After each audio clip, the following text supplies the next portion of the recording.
Snow was falling so thick it turned the world to silence. The moon hung low over the Arizona peaks, pale as bone. Clara Weston pressed her palm to her chest, feeling her heart hammer beneath the threadbare coat she'd stolen off a rail worker 2 towns back. Her boots, city-made, not built for this kind of land, were soaked through. For 2 days she'd been running. Every breath burned. But the thought of stopping, of being caught by the men who'd murdered her husband, was worse than the cold. When she stumbled over a rock and fell into the drift, she didn't rise right away. The storm hissed around her like it was whispering, "Give up." But somewhere in the dark she saw a flicker of movement, a figure at the tree line. Then another, her pulse spiked. At first she thought it was the bounty hunters again. But as they stepped into the open, she saw the feathers, the painted faces, the rifles slung across their shoulders. Apache. One of them raised his hand, a silent signal. The others fanned out, circling her. Clara clutched her satchel tight to her chest. There was nothing inside now but a water flask, a silver locket, and a piece of parchment, her only leverage in the world. The leader moved closer. He wasn't wearing white man's winter clothes, only deerskin leggings, a long coat of fur, and a necklace of claws that glinted in the dim light. His eyes were sharp and steady, as if they saw everything she was trying to hide. "White woman," he said in English, roughened by his accent. "You walk where no one walks. Why?" She tried to stand, failed, and sank to her knees. I need to cross the mountains." "I'll pay, please." He didn't move. His gaze drifted over her. The soaked dress, the trembling hands, the fear she couldn't quite swallow. "Pay?" he repeated, like the word itself was foreign. "Yes." She opened her satchel and pulled out the folded parchment. It's a map. There's silver. In the canyon beyond those ridges." She gestured weakly toward the east. "Take me through. Half the mountain will be yours." The Apache leader looked down at the parchment but didn't take it. "White men lie about silver," he said flatly. "And die for it." Clara's throat tightened. "Please, I have nothing else." A long silence followed. Then, with the ease of command, he turned to his men and spoke in his own tongue. They hesitated but obeyed. Within moments, she was pulled to her feet, her arms bound, not cruelly but firmly. The leader stepped closer until his shadow swallowed her. The firelight of their torches flickered across his face, high cheekbones, a faint scar across his jaw, and eyes as cold and beautiful as obsidian. "You walk with Caton," he said, "leader of this land. The wolf of the Sierra Madres." Clara's breath caught. She had heard stories of him whispered in saloons. The Apache war leader who ambushed cavalry patrols, who ruled the high country where no white man returned alive. "I'm not your enemy," she managed. "I just want to live." Caton studied her for a long, unbearable moment. Then he spoke quietly, almost to himself. "Everyone who climbs my mountain says the same." He took the parchment from her, held it near the torchlight, and studied the rough lines she'd drawn. Then he folded it and tucked it into his belt. "You will come," he said. "If this is a lie, you stay forever." The words hit harder than the cold. But when his men pushed her forward, she didn't resist. What choice did she have? Behind her lay the men who wanted her dead. Ahead, the dark mountain that hid its own dangers, and the Apache leader whose eyes followed her like a hawk's. As they climbed, torches glowing against the falling snow, Clara glanced back once at the valley below. Somewhere out there, the past was hunting her, but she couldn't help the thought that what waited ahead might be worse, or something she never expected at all, because the way Caton had looked at her wasn't the way a man looked at an enemy. It was the way a man looked at a problem he wasn't sure he wanted to solve, and that terrified her more than death itself. The climb through the Sierra Madres felt endless. The path twisted along cliffs so narrow that one wrong step meant a fall into a frozen abyss. Clara Weston's legs burned, but she kept walking, guided or guarded by the Apache warriors who surrounded her like ghosts in the storm. Their faces were unreadable, their movements silent. She didn't know if they were protecting her or keeping her from running. At the head of the group rode Caton, the man they called the Wolf. Even through the blinding snow, he never seemed uncertain of the path. His horse moved like it knew every stone, every shadow of the mountain. The torchlight reflected off his hair and the curve of his rifle, making him look more legend than flesh. When the storm finally broke at dawn, Clara realized they were high above the world. A valley opened below, a hidden basin rimmed by cliffs and shrouded in mist. Tucked inside were low stone dwellings, smoke curling from chimneys, the faint movement of people. An Apache stronghold, alive, thriving, and secret. Her heart thudded. She'd heard stories that the Apache lived like spirits in the mountains, unseen by white eyes. Now she was walking into one of those legends, not as a visitor, but as a prisoner with a bargain that might cost her life. The villagers stopped their work as the group entered. Men, women, and children watched her with wary eyes. An old woman spit into the snow, muttering words Clara couldn't understand. A boy ran up to Caton and said something sharp. The leader answered quietly, his tone calm but final. Whatever he said made the boy drop his gaze and retreat. Caton dismounted and motioned for her to follow. She hesitated, clutching her satchel. Empty now, but for the locket she refused to let go. He noticed, eyes flicking to it briefly, then back to her face. Fear wastes strength, he said in low, accented English. You'll need both here. I'm not afraid, she lied. One corner of his mouth lifted, not quite a smile. Good, then walk. He led her through the village to a small lodge built near a frozen stream. Smoke curled from its roof and the smell of cedar filled the air. Inside, the space was warm, lined with furs and low firelight. It wasn't a prison, not yet. This is yours, Caton said. You stay. You speak to no one unless I tell you. You go nowhere without guard. And my map? She asked quietly. Safe. His gaze hardened. You lied, I think. But I will know soon. He turned to leave, but she found her voice. Why didn't you just kill me? He stopped at the doorway. The firelight caught his profile, strong, scarred, and unreadable. Because death is too easy for liars, he said, and walked out into the snow. Days passed. The storm outside trapped her in the village, and the mountains seemed to breathe around her, alive, watchful, patient. She saw how the Apache lived, not as savages like newspapers claimed, but as people bound to their land with reverence and pride. Children brought her water. Women watched her as she helped grind corn or tend fires. Slowly, their suspicions softened into a kind of curiosity. At night, she could hear Caton's voice outside, giving orders in the soft rhythm of his language. Once, she dared to step outside her lodge to glimpse him by the fire, surrounded by his warriors. The way they listened to him, with respect, with trust, told her more than any legend could. When he finally approached her again, it was not as a captor, but as a man seeking answers. He handed her the parchment map. You say silver lies here, he said, tapping a mark near the river. This is my people's hunting ground. I have walked it since I was a boy. There is no silver, she swallowed hard. Maybe it's deeper. Maybe it was hidden long ago. Maybe, he said, though his eyes said otherwise. But if you bring white men here for what is not real, you bring death. My people will not die for your lie. Clara felt the truth of his words cut through her like the mountain wind. She had come here to survive, but now she realized her bargain might destroy a world she didn't understand. And as Caton stepped closer, the fire between them flaring higher, she wondered if the mountain itself had trapped her, not by force, but by the strange pull of the man who ruled it. The snow stopped after 7 long days, but the cold lingered, sharp enough to steal a breath. Clara Weston had begun to learn the rhythm of Caton's village, the smoke of morning fires, the rhythmic pounding of corn, the quiet laughter of children who no longer scattered when she passed. Still, she felt the weight of eyes wherever she went. At dusk, the world turned amber.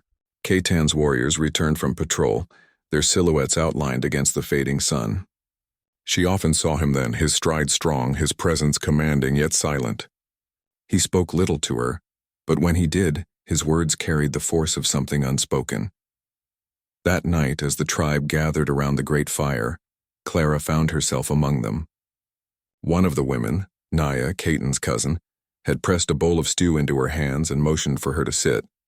It was the first gesture of kindness she'd received since arriving.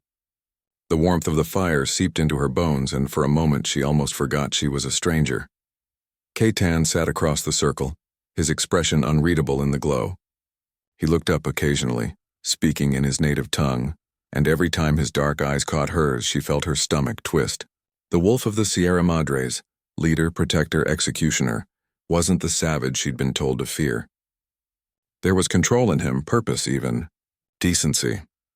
When the others drifted away, only embers remained. Clara lingered, drawn by the quiet. Caton approached and sat opposite her, setting his rifle aside. The fire cracked between them. You work, he said. You help Naya. The women say you are not useless. Clara managed a faint smile. I'm trying to be less of a burden. He studied her face as if weighing every word. Burden, he repeated. You think you are that? Her throat tightened.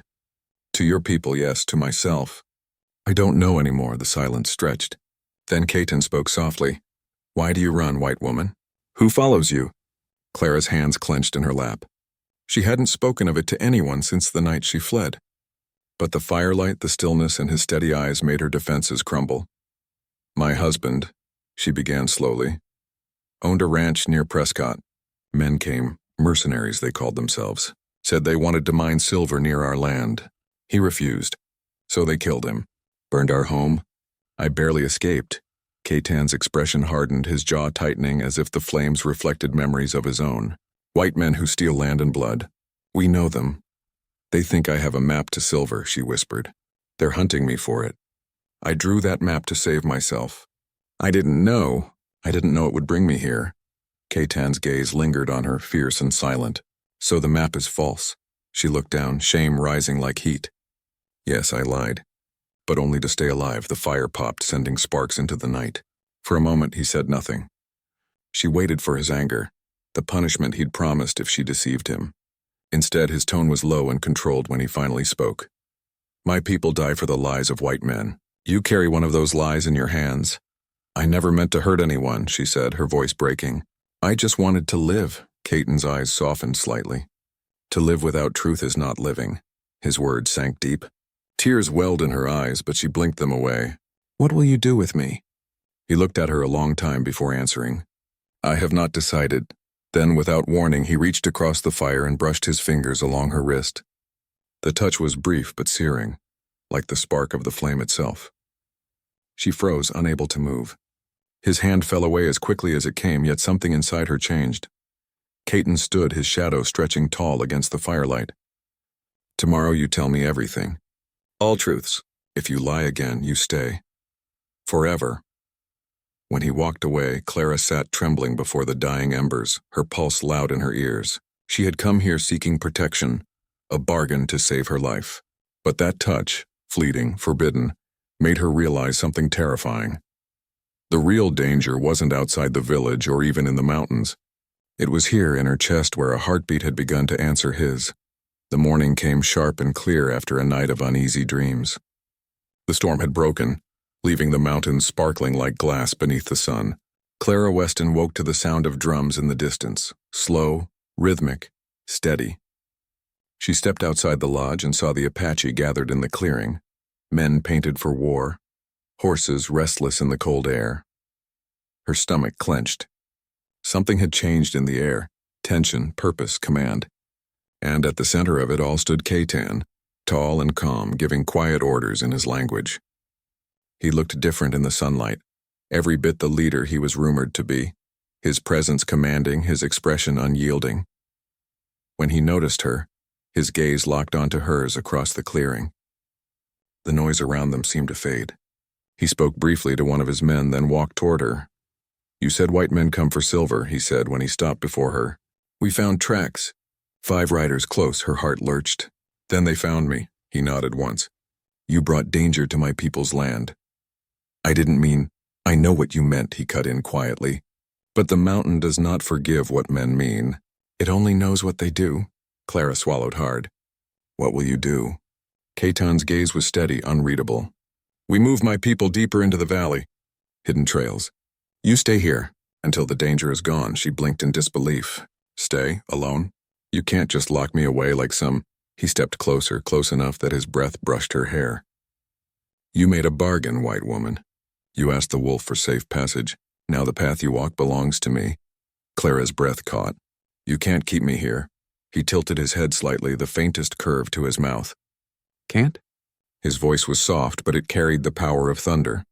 You forget you are already here. The mountain keeps what it claims. For a long moment, neither of them spoke. Then Caton reached into his coat and drew out the parchment map. He held it over the fire pit that smoldered between them.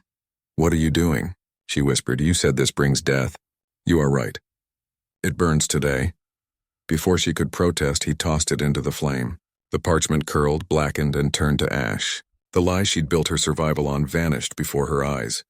"You can't." "I can," he said. "You lied to me once. Now there is no reason for men to come for what does not exist."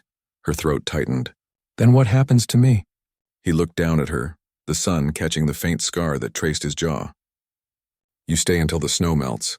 You work, you learn. You live under my watch." "That sounds like a prison." His gaze softened, but only slightly. "It is safety, and payment for your lies." When she turned away, her eyes burned. She wanted to hate him, to call him tyrant, savage, anything that would make her heart stop aching when he spoke. But hate didn't feel true. He had burned her lies, yes, but he'd also burned the only thing that tied her to the past. That night she couldn't sleep. The wind howled outside, and the memory of the flames haunted her. Finally, she left the lodge and walked into the cold. The moonlight made the snow glow pale blue. Katan was standing alone near the stream, sharpening a blade, his profile cut against the mountains. "You should not be out here," he said without turning. "I couldn't sleep." He looked up then, eyes dark and deep as the night. "The past keeps you awake." She nodded, unable to speak. Katan sheathed the knife and stepped closer. The distance between them dissolved, replaced by the same current that had burned between them by the fire nights ago. "You think you are my prisoner," he said quietly. "But maybe the mountain holds us both." Clara's heart beat wildly. "What are you saying?" He reached up, brushing a strand of hair from her cheek with a touch that was rough and careful at once. "I say this," he murmured. "Freedom is not always the same as leaving." Before she could answer, he stepped back, leaving her standing in the cold, her pulse racing like a wild thing. When he walked away, she pressed her hand to her cheek where his fingers had been, and realized the truth. The wolf hadn't just burned her map. He'd burned the road back to the woman she was before. The wind changed at dawn. It came from the east, sharp, restless, carrying the faint smell of smoke and gun oil. Katan smelled it first. His head lifted from the fire and his hand instinctively went to the rifle by his side. Around him, the Apache camp stirred to life. Men rising, eyes alert. Clara Weston, who had just begun to find her rhythm among the women, grinding corn, fetching water, tending fires, sensed the shift instantly. The calm she'd grown used to vanished like mist in sunlight. Even the children's laughter stopped. By mid-morning, scouts returned, breath steaming in the cold air. They spoke quickly in Apache, gestures sharp. Clara caught only fragments, but the tone was enough to freeze her blood. 5 riders, white men, close. Katan's expression hardened. His warriors looked to him for command. He gave orders swiftly. Hide the children, prepare the horses, move supplies deeper into the canyon. The entire village obeyed without question. Clara ran to him, heart pounding. "It's them, isn't it? The men I told you about." He didn't answer right away. His gaze was fixed toward the east, beyond the trees. "They follow your trail," he said finally. "They come for what they believe is silver." Her stomach turned to ice. "I never wanted this, Katan. I thought when you burned the map." "They do not need paper," he said, voice low. "They hunt by greed. And they smell fear." Clara felt her chest tighten. "Then let me talk to them. I can stop them. They're after me, not your people." His head snapped toward her, eyes like flint. "No, you will stay here. I won't," she cried, grabbing his arm. "They'll burn your village like they burned mine." "I can draw them away." Katan's jaw tensed. "You are not bait. I'm the reason they're here." For a heartbeat, the air between them crackled. Her desperation, his fury, the cold inevitability of what was coming. Then Katan's voice dropped to a low growl. "If you ride out, you die. The mountains will not forgive you twice." But Clara's mind was already made. She had seen too many homes burn, too many graves dug in frozen earth. She couldn't let these people, his people, pay for her sins. That night, while the camp slept, she gathered what little she had, a blanket, a water flask, and the locket around her neck. She slipped out quietly, leading one of the smaller horses down the trail. The moon guided her path. The air bit at her skin, but she kept riding, whispering to the horse to stay quiet. By dawn, she saw the smoke of the campfires ahead. 5 men, their laughter echoing through the trees. Her heart lurched at the sound of one voice she recognized, their leader. Harlan Vance, the man who had killed her husband. She dismounted, tied the horse to a branch, and stepped into the clearing. Well, I'll be damned, Vance drawled when he saw her. The widow Weston alive after all. We were beginning to think the mountains had eaten you. Clara kept her chin high. Turn back, Harlan. There's no silver. It was a lie, his grin spread. Now, sweetheart, we both know that's not true. Where there's smoke, there's silver. And you— He lifted his rifle lazily. Are my smoke. A rustle behind her made her spin. K-10 stepped from the trees, his rifle leveled, eyes cold and fierce. His warriors fanned out silently behind him. Let her go, Caton said in English, his voice like iron. Vance chuckled. Well. The wolf himself, he spat into the snow. Heard about you, Chief, thought you were a ghost. Then you will see how ghosts kill, Caton replied. Gunfire shattered the silence. The men dove for cover. Bullets split branches, snow exploded in the air. Clara ducked behind a rock, heart hammering. She saw K-10 move, swift, sure, relentless. He fought like the land itself had taught him every strike and every shadow. When the smoke cleared, 2 of Vance's men lay dead and the rest fled into the forest. But Clara wasn't celebrating. K-10 turned toward her, eyes blazing. You disobeyed, he said. She tried to speak, but fear and guilt tangled her words.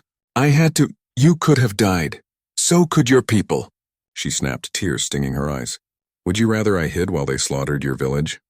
He stepped closer, face inches from hers. Anger giving way to something deeper. Pain, maybe, or understanding. His voice dropped. You are a storm, white woman. You bring fire where you mean to bring rain. Before she could answer, he turned away, calling for his men to track the survivors. Clara stood there, trembling, snow melting on her cheeks like tears. She had tried to save them, and instead, she had only brought the war closer. The valley smelled of smoke and iron. Snow drifted over the scorched trees where gunfire had torn through the silence hours earlier. Clara Weston sat beside the wounded, wrapping bandages with trembling hands as Caton's warriors carried the fallen back to camp. Her fingers shook, not from cold but from what she had seen. Caton had fought like the storm itself. Silent, deadly, unstoppable. She had watched him fall upon the mercenaries like a shadow, rifle in one hand, knife in the other, striking with precision born from grief. But when he turned toward her afterward, it wasn't victory she saw in his face. It was fury. Now as the sun dipped behind the ridges, he stood apart from the others, blood streaked down one arm, jaw clenched tight. His men spoke to him in hushed tones, glancing her way with guarded eyes. She knew what they thought. The white woman brought the war to us. And maybe they were right. When she approached him, he didn't look up. You should have stayed, he said, his voice low and harsh. I couldn't, she whispered. They were coming for me. I thought if I faced them, it would end. He finally turned, eyes dark as obsidian. You think like them, always believing you can make peace with bullets. Clara bit her lip. I didn't want peace. I wanted to stop bloodshed. His jaw tightened. And now 2 of my men are dead. The words hit harder than any blow. She dropped her gaze, guilt clawing at her chest. I'm sorry. Caton exhaled sharply, turning away. Sorry does not heal wounds. It does not bring back sons. She stepped closer, her voice trembling. Then what do you want me to do? He was silent for a moment, his shoulders rigid. Then in a voice stripped of anger, he said, Live, so their deaths mean something. It wasn't forgiveness, but it wasn't condemnation either. Later, as darkness fell, Clara sat by the fire, exhaustion weighing her down. The village was quiet again, but the tension clung to the air like smoke. The wounded moaned softly, and the crackling firelight painted everything in shades of red and gold. Caton approached, his arm now bandaged. He crouched beside her, studying her face in the flicker of flame. You are hurt, he said. It's nothing, she murmured, though her shoulder burned where a splinter had grazed her. He reached out, brushing his fingers lightly against her arm. You bleed, he said, voice softer now. You fight, but you bleed. Something inside her broke then, not from pain but from the gentleness in his tone. So do you, she whispered. His hand lingered. His eyes, once so cold, now held a flicker of something else, something dangerous and magnetic. I told myself you were trouble, he said quietly, that you would bring ruin to my land. Maybe I did. But ruin is not what I see when I look at you. The space between them seemed to vanish. The fire popped. and his gaze dropped briefly to her lips before he forced himself to stand. Rest, he said hoarsely. Tomorrow we move deeper into the mountains. K-10, she said softly, rising to follow him. Why are you helping me? You could have left me in the snow that first night. He paused, half-turned, the fire casting his shadow long and sharp. I could have, he admitted. But the mountain sent you. I don't know if to punish me, or to remind me I am still a man. Then he walked away, leaving her heart pounding and her thoughts tangled. That night, sleep refused to come.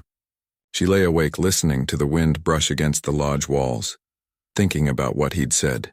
He was her captor, her protector, her enemy, and yet something within her reached for him the way a flame reaches for air. At dawn, voices rose outside. A scout had returned with grim news. The men who'd escaped the ambush were regrouping. Worse, one of them had been captured alive and confessed the truth. The silver mine never existed. Clara's secret, the lie she thought burned to ashes, had returned like smoke on the wind. When K-10 entered her lodge, his eyes were cold once more. They say your map was false, he said quietly. She swallowed hard. It was. And still they come. His voice was a whisper, more wounded than angry. Because of you, tears welled in her eyes. I never wanted this. I believe you, he said. But want does not change what is. Then, almost tenderly, he added, You stand between two worlds, Clara Weston. One burns, the other bleeds. Tell me. He stepped closer, his breath warm against her skin. Which one do you belong to now? She had no answer, only the ache of knowing that both worlds might destroy her before she found out. The storm came down from the peaks like a living beast. By nightfall, the wind howled through the canyon, tearing branches from the pines and driving sheets of icy rain into the camp. The Apache huddled their horses and supplies beneath rock shelters, but the mountain seemed determined to remind them who ruled it. Inside K-10's lodge, Clara sat by the fire, her shawl drawn tightly around her shoulders. She could hear the storm's rage outside, the thunder echoing like drums of war. Every sound seemed to pull her back to the same thought. He knows. K-10 hadn't spoken to her since morning. He'd given orders, checked the wounded, and vanished into the storm. But his silence was heavier than anger. It was the silence of a man deciding something. When the flap of the lodge finally lifted, Clara looked up sharply. K-10 entered, rain running down his hair and onto his bare shoulders. He moved like a man carved from the mountain itself, strong, unyielding, and burdened. Without a word, he dropped his weapons near the fire and sat across from her. For a long moment, only the crackling of flames filled the space between them. Then he spoke. The men will not fight for you anymore. Clara's breath caught. What do you mean? They think you brought this curse, he said flatly. That your people come not for silver, but for blood. And perhaps they are right. Her heart twisted. K-10, please, listen to me. I never meant to deceive you. I thought the map was real. I thought if I found that mine, I could buy my freedom, save what was left of my family. He cut her off with a harsh wave of his hand. And in chasing your gold, you brought death to my land. I know. Her voice broke. And I would give anything to undo it. He leaned forward, eyes burning. Would you give yourself? The question stunned her. She didn't understand at first, not until she saw the pain behind his words. He wasn't demanding surrender. He was confessing the war inside him. Slowly, she nodded. I already have. K-10's breath hitched. He turned his face toward the fire, as if afraid of what he might do next. You speak like a woman who does not understand the cost. Maybe I do. She stood, trembling, and crossed to him. You think I'm still that woman from the settlement, the one who thought she could buy her life with gold. But she died the night I met you in the snow. He looked up sharply, the firelight catching the gold in his eyes. She knelt before him, tears glistening. You saved me, K-10, not just from the cold, but from myself. For a long heartbeat, neither moved. The storm outside roared, the wind beating against the lodge like an angry spirit. Then his hand reached out, brushing a strand of wet hair from her face. You should not say these things, he whispered. They break the line I have tried to keep. Then maybe that line was never meant to exist. He closed his eyes, his jaw tightening as if in pain. If I take you in my arms, Clara, there is no going back. You will not belong to your world or mine. Her voice was barely a whisper. Maybe I never did. He hesitated for a long moment, then drew her toward him. The fire flared as if the mountain itself bore witness. His lips found hers, slow, fierce and trembling with everything they'd both fought to deny. When the kiss broke, he rested his forehead against hers, breathing hard. "You don't know what you've done," he murmured. "You've given yourself to a man who cannot let you go, even if it means war." Outside, lightning split the sky. Inside, two souls from rival worlds clung to each other, knowing that love had crossed a line blood alone could not erase. But before dawn, a cry rang out through the camp. One of K-10's scouts stumbled in from the rain, bleeding and gasping. "The soldiers," he rasped. "They've found the canyon. They come with rifles and fire." K-10 rose instantly, the tenderness gone, the warrior returned. He grabbed his rifle and turned to Clara. "Stay here," he ordered. "No," she said, stepping forward. "I won't hide while men die because of me." His gaze darkened. "Then you will see what your world does to mine." And as thunder shook the mountains once more, they stepped into the storm, together, toward the fire and fury that would decide both their fates. The dawn came gray and trembling, but the world was already burning. Smoke curled from the lower ridge where the soldiers had set fire to the trees, driving the Apache from their hiding places. Gunfire cracked through the canyon, echoing off stone walls like thunder. Clara pressed against a rock outcrop, heart pounding, the cold air sharp in her lungs. She could hear the horses below, the metallic rattle of bridles, the shouted orders in English. Her people's language. The sound made her sick. Beside her, K-10 crouched low, eyes scanning the ridge.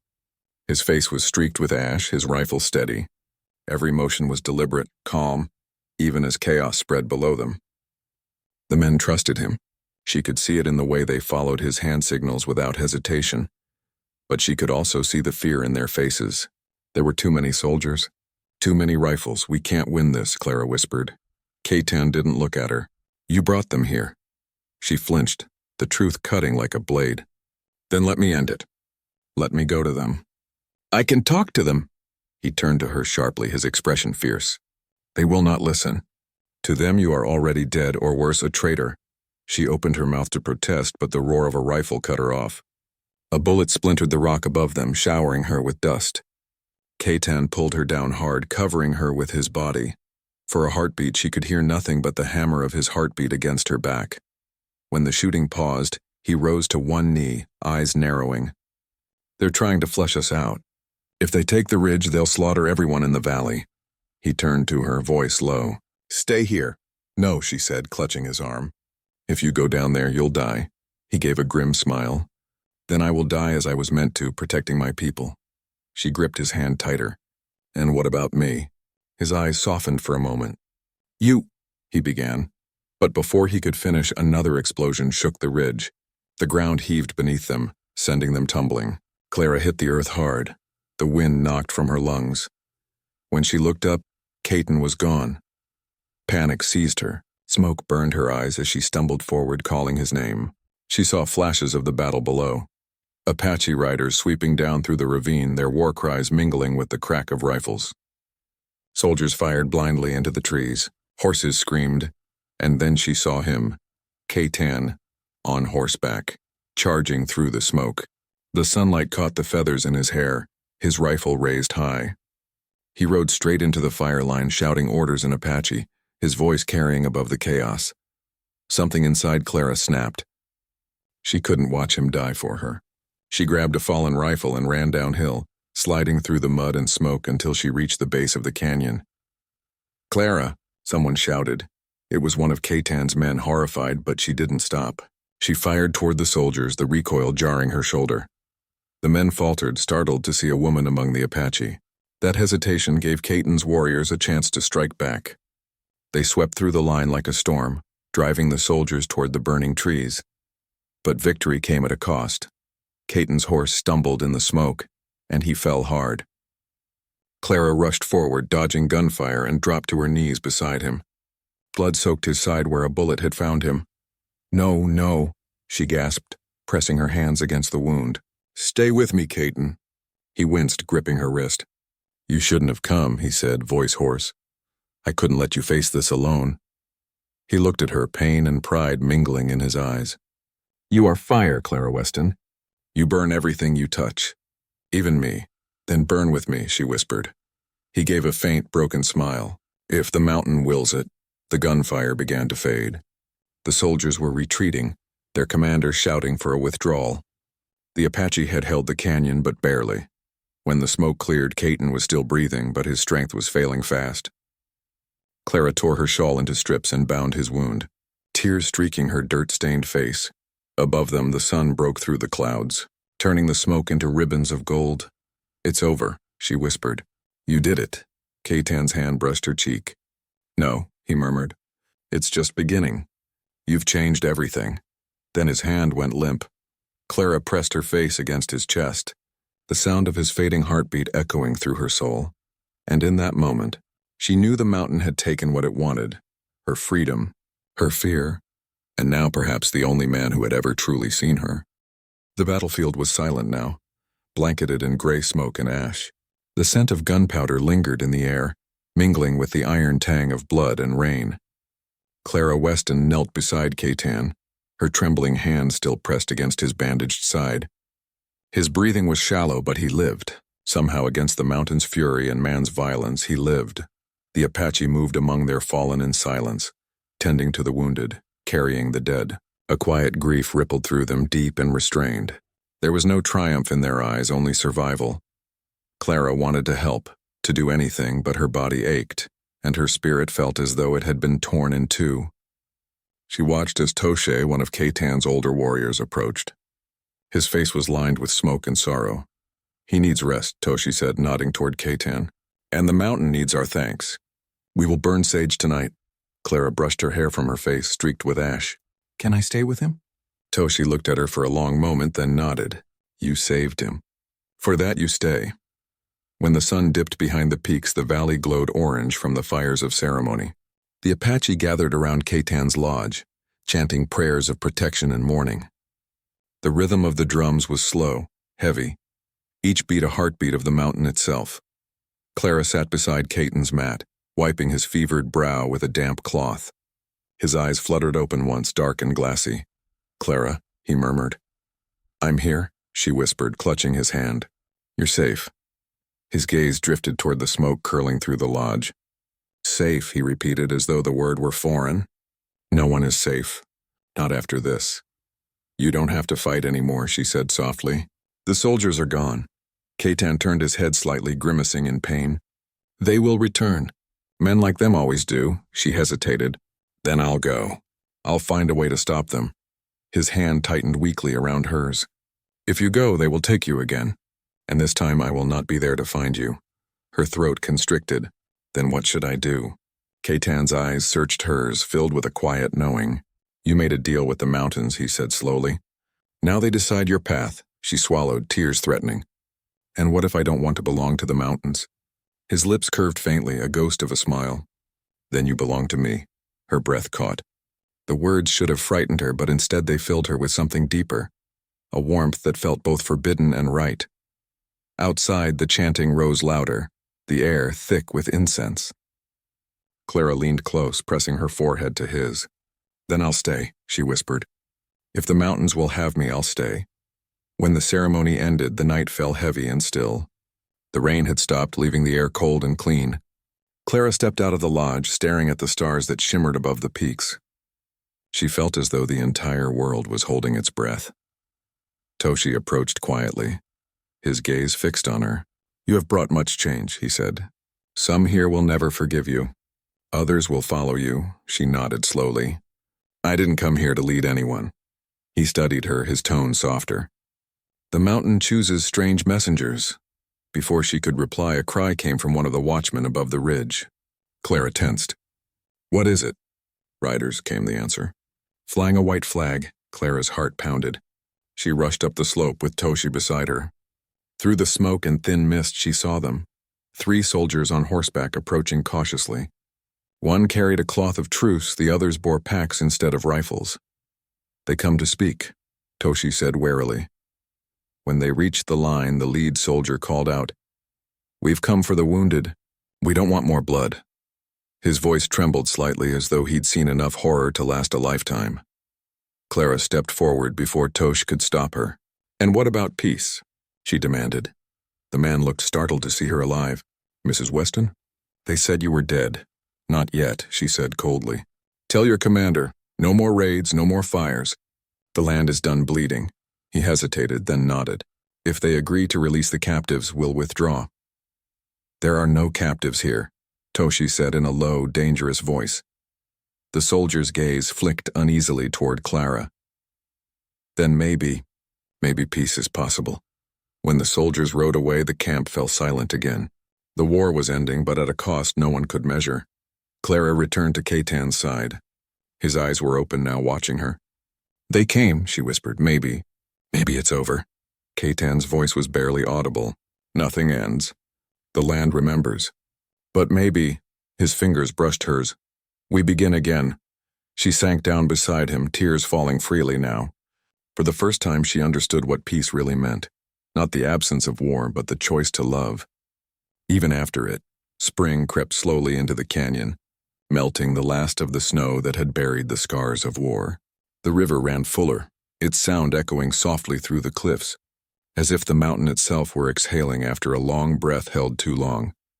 For Clara Weston, the days no longer blurred together in fear or exhaustion. They moved with quiet rhythm, feeding the horses, tending to the wounded who remained, learning the language of the people who had once been her captors and were now her kin. Each morning, she walked to the ridge where the pines leaned against the wind and watched the sunrise spill over the mountains. Sometimes Ketan joined her, leaning on a carved walking staff, his wound still healing but his strength returning. He didn't speak much. He never had. But his silence now carried peace instead of anger. That morning, as the mist lifted from the valley, Clara handed him a small piece of cloth, stitched from her own torn dress. Upon it she had embroidered 2 mountains side by side. "It's for you," she said softly, "so you'll remember the day the mountain spared us." Ketan turned the cloth in his hand, tracing the stitches with his thumb. "You think I could ever forget?" he asked, his voice low. She smiled faintly. "You forget faster than you admit." His gaze met hers, steady and unreadable. "And you remember too much." They stood there, the wind playing through their hair. The silence between them was not empty. It was full of all the things neither could say. After a moment, Ketan spoke. "The soldiers have not returned." "They won't," she said, though her voice carried more hope than certainty. "The government agreed to leave this valley. It's no longer theirs to take." He studied her carefully. "You spoke for us. I spoke for you," she said, meeting his gaze. "They would have kept coming, Ketan. Someone had to make them see this land isn't a prize to win, it's a home to protect." He nodded slowly, eyes softening. "You risked much. So did you," she replied. "We both lost something, and found something else." A faint smile tugged at his lips. "You sound like an old spirit woman. Maybe the mountain made me one," she teased gently. He laughed then, a low, rough sound that warmed her heart, but as the laughter faded, his expression turned thoughtful. "Clara, I need to ask you something." She turned to him. "Anything. When the snows return, will you go back?" Her breath caught. She looked toward the valley, where smoke curled from the lodges and children's laughter drifted on the wind. "I don't have a place to go back to," she said quietly. "My family's gone. The town would never take me back after this. I belong where I'm wanted." Ketan's eyes softened. "And you think the mountain wants you?" She stepped closer, her voice barely above a whisper. "I think you do." For a long moment he didn't move. The wind stirred the pine branches and a hawk cried overhead. Then he reached out, fingers brushing her cheek, tracing the faint scar left from that first night in the snow. "The mountain gave you to me," he said. "It took my brothers, my pride, my peace, and then it gave you." She leaned into his touch, eyes glistening. "And do you forgive it for that?" He smiled faintly. How can a man curse the gift that healed him? Then his hand slipped to her waist, pulling her closer until the space between them vanished. His kiss was gentle this time. No fire, no fury, just the quiet surrender of 2 souls who had finally stopped running. When they parted, Ketan pressed his forehead to hers. "You made a deal with the mountain, Clara Weston. Now it keeps you," she smiled, tears blurring the horizon. "Then I'll never leave." They stood there until the light spread fully across the peaks. The smoke from the valley rose like prayer, winding into the blue. Around them life returned, the horses grazing, the children laughing, the land breathing again. In the stillness, Clara finally understood what the mountain's deal had truly been. It had not asked for her freedom. It had asked for her heart, and in giving it, to a man, to a people, to the land, she had found a freedom no one could ever take away. As the morning sun crowned the ridge, Caton reached for her hand. Together they walked down toward the valley, their shadows stretching side by side across the earth the mountain had claimed for them both, and the wind carried her final thought like a whisper through the pines. Some debts aren't meant to be paid, only lived.